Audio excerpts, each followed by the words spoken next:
Hello friends, Miss Terry here, and I want to read to you from the Preschool Storybook Bible. Now, if you wanted to get your own copy, I'm going to put a link down below, but don't get anything without a parent's permission, okay?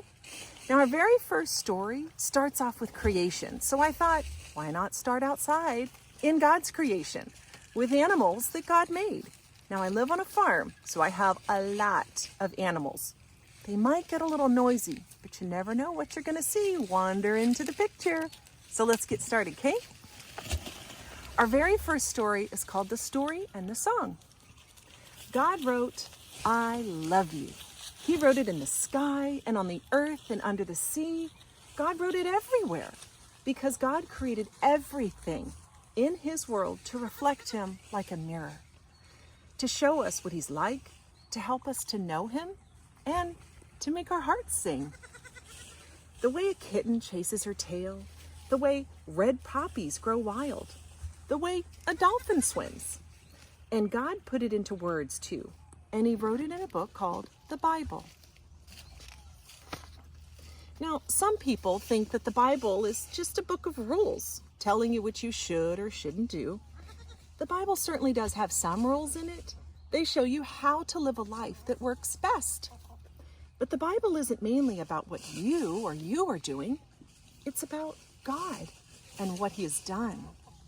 Now, other people think that the Bible is a book about heroes, showing you the people that you should copy. Now, the Bible does have some heroes in it, but as soon as you find out, most of the people in the Bible aren't heroes at all. They make some pretty big mistakes, sometimes on purpose. They get afraid and they run away. And at times, well, they're just downright mean. No, the Bible isn't a book of rules or a book of heroes. The Bible is most of all a story.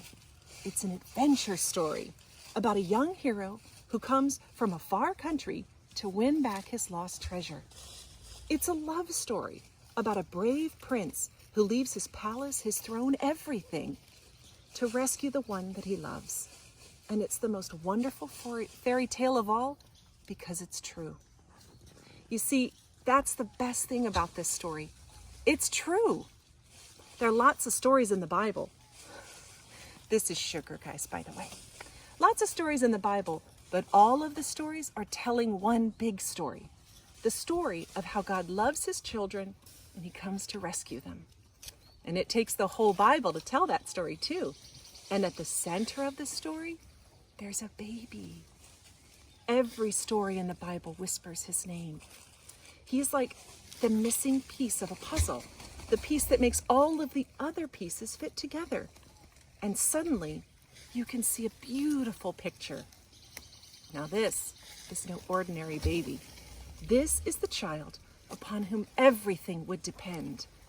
This is the child who would one day, but wait. Our story starts where all good stories start, right at the very beginning. So stick around with me and my friends, my turkeys, my chickens, my sweet baby goats, and listen for more, okay? So, the beginning, a perfect home. Now, in the beginning, there was nothing to hear, nothing to feel, nothing to see. Only emptiness and darkness. Nothing but nothing.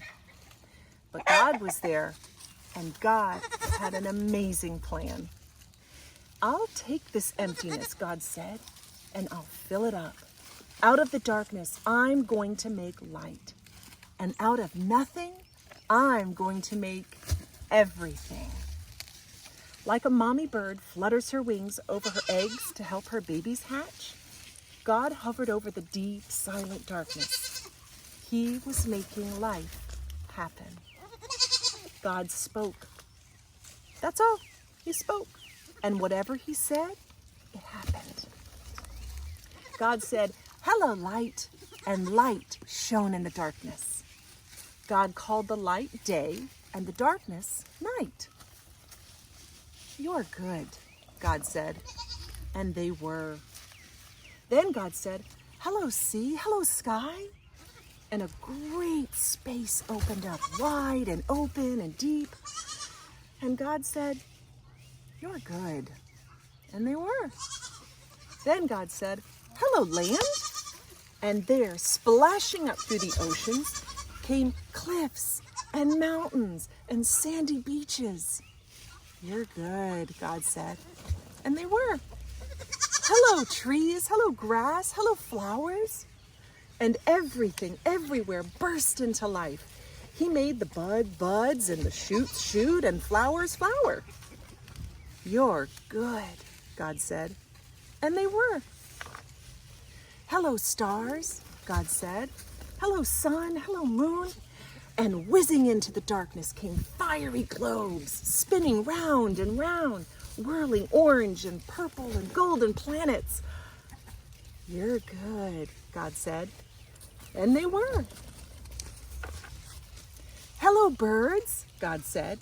And with a fluttering and flapping and chirping and singing, birds filled the skies. "Hello, fish," God said. And with a darting and dashing and wriggling and splashing, fish filled the seas. "You're good," God said. And they were. And then God said, "Hello, animals." And everyone came out to play. The earth was filled with noisy noises, growling and gobbling and snapping and snorting and happy skerfuffling. "You're good," God said. And they were. God saw all that he had made, and he loved them. And they were lovely because he loved them. But God saved the very best for last. From the beginning, God had a shining dream in his heart. He would make people to share his forever happiness. They would become his children, and the world would become their perfect home. So God breathed life into Adam and Eve. And when they opened their eyes, the first thing they ever saw was God's face. And when God saw them, he was like a new dad. "You look like me," he said. "You're the most beautiful thing I've ever made."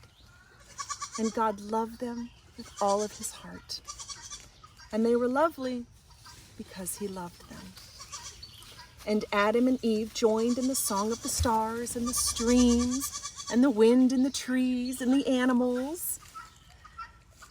And this wonderful song of love to the one who made them. Their hearts were filled with happiness, and nothing ever made them sad or lonely or sick or afraid. God looked everywhere at everything that he had made. "Perfect," he said. And it was. But all the stars and the mountains and the oceans and the galaxies and everything were nothing compared to how much God loved his children.